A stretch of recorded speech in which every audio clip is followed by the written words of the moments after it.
Haadha manaa yoo qabaatte gaa'ela kee baraaruudhaaf dubartoota akkasiirraa alatti dhiyeessi. Wantoota dubartoonni dhiiraa fuudhan hawwachuuf taasisanii fi karaalee jaalala isaaniitiin akka mo'aman taasisanii gurguddoo ta'an kan isin biraan geenyu ta'a. Egaa dubartiin dhiira fuudhe tokko yookiin immoo haadha warraa qabu tokko yoo jaalatte yookiin immoo sababa biraatiifis barbaaduu dandeessu isheen nama sana harka ishee galfachuu yoo barbaadde wantoonni isheen gootu inni jalqabaa dhiyeenya qaamaa dabaluudha.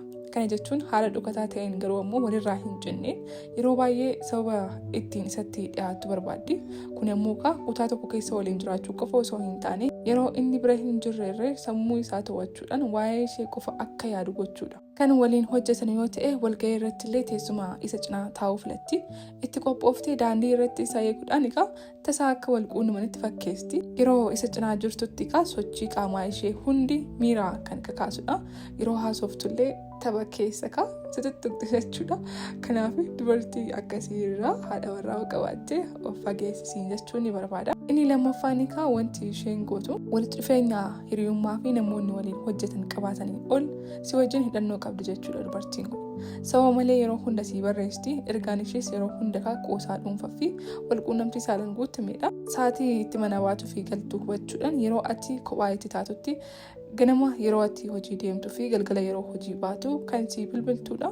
Haadha warraa keetii olikaa akkamitti bultee, akkamitti ooltee, ciree nyaattee fi kanneen kana fakkaatan jechuudha. Waa'ee kee akka qoodduuf si gaafatti jechuudha. Akkasumas miidiyaa hawaasaa irratti maxxansa kee warra kaan caalaa laayik, koomentii fi sheer kan gootu isheedha jechuudha. Mallattoolee sadaffaanii yoo dubartiin tokko dhiira haadha warraa qabu harka ishee galfachuudhaaf barbaadde taasiftu keessaa inni kan biraa yeroo ati naannoo ishee jirtu hunda bareeddee mul'atti. Kunis uffata hawwataa uffachuu qofaan osoo hin taane urgooftuu ati jaalachuu, dhahannaa rifeensa fi uffannaa akka ati jaalachuun faayamuun mul'atti jechuudha. Wanti itti fayyadamtu filannoo kee wajjin akka wal simutti jijjiirama taasifti jechuudha. Akkaataan isheen itti of qabduu fi miidhaginni ishee yeroo hunda mudaa kan hin qabnedha jechuudha.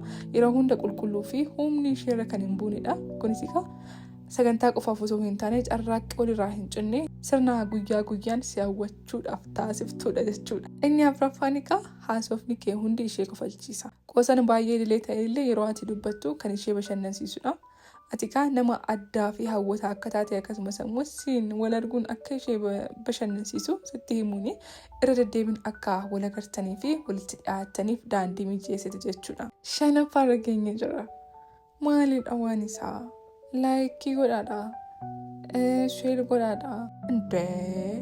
Sabiskiraayib gootanii ammoo akkana hunda yeroo dhaggeeffattaniif. Hundaafuu sabiskiraayib godhaa maatii keenya ta'a.